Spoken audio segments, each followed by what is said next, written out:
Hi everybody!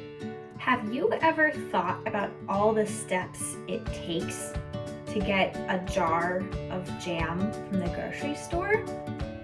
Today we will be exploring that. We will make some jam together, but also think about all the people and the places that our food goes before it gets to the grocery store.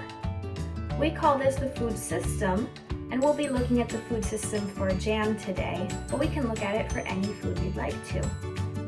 And the food system is really important, especially these days, because we think about a lot of the people that are in the food system as essential workers. They're working right now to make sure that we have the food we need so we can stay happy and healthy. So we're going to get started on our jam. This one's a strawberry chia raw jam, meaning that you won't have to cook it and it'll be ready in just a couple minutes. But as we go, let's think of all of the people and places that we need to help us out. So let's go wash our hands and we'll get started on this jam. So what you'll need for this jam is 4 cups of strawberries, and they can be fresh or frozen. Mine are frozen, so they already have the tops cut off and they've been washed. Then you'll need 2 to 4 tablespoons of chia seeds, 2 to 4 tablespoons of lemon juice, and 2 to 4 tablespoons of honey. And that's all you need to get started. So the first step in jam making happens in the field.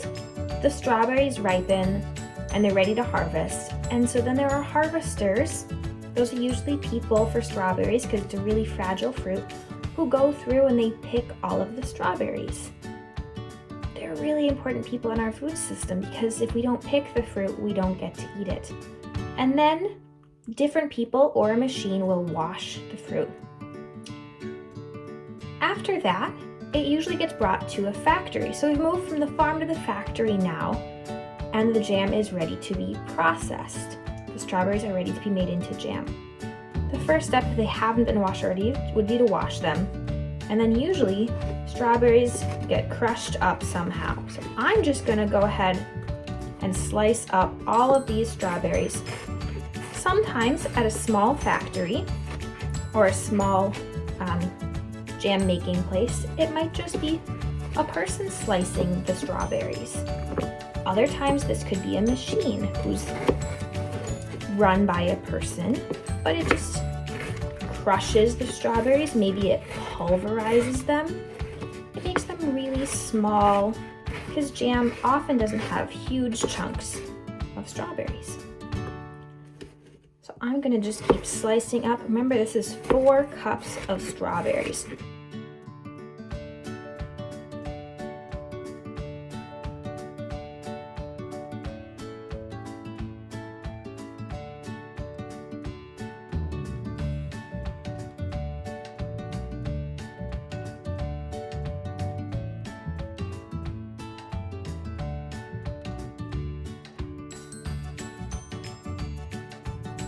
Once my strawberries are all cut up, they're ready to move on to the next part in the factory.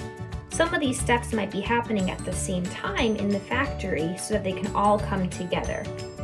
We've got our strawberries in a bowl here, and for our recipe, we need those chia seeds, lemon juice, and honey.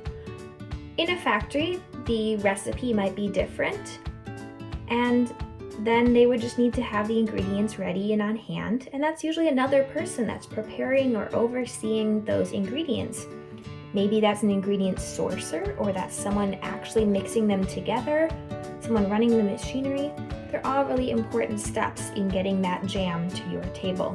So the first thing I'm going to measure out is 2 tablespoons of chia seeds.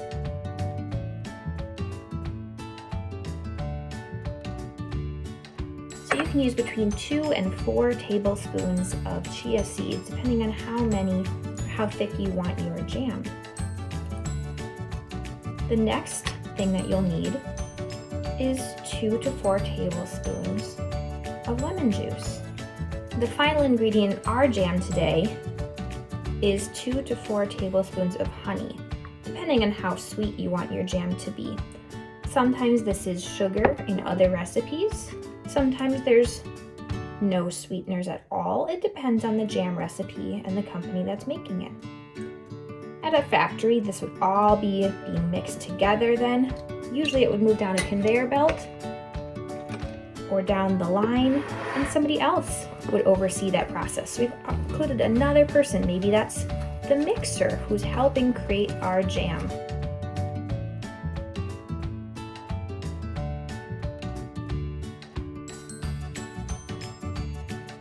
Now that my jam is all mixed up, it's ready to be packaged. Again, this is usually done at the same place to ensure food safety, but it may be done by different people. This would be someone overseeing the packaging. I'm going to put my jam into a jar, although you could leave it in your bowl if you were eating it right away.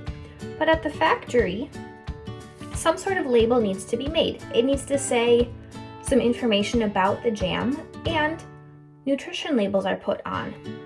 So I'm going to make a name for mine. I'm calling mine Miss Erin's Strawberry Jam.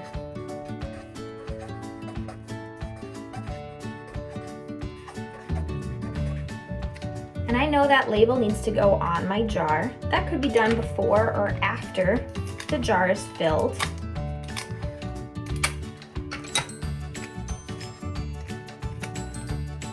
So I'm going to put mine on, make sure it sticks really well so that if I were selling this at the store, it wouldn't come off. Like that. And then somebody, oftentimes a machine, will fill the jars and put the lids on. If this were jam that were being cooked, usually there would be a pressure bath or something to make sure that the jam is shelf stable or ready for us to eat. So I'm just going to scoop my jam into my jar.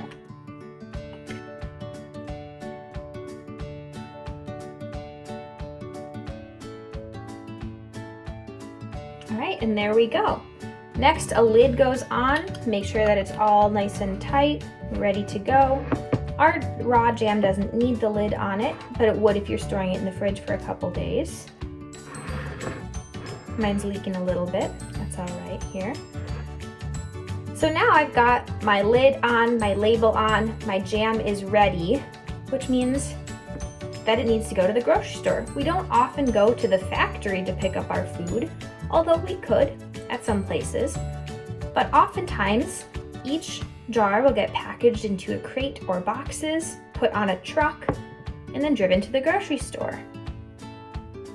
That's another really important person in our food system, are the truck drivers or the people that bring our food from one location to another. Once it's at the grocery store and get put on the shelves by a really important person, that's our grocery store workers.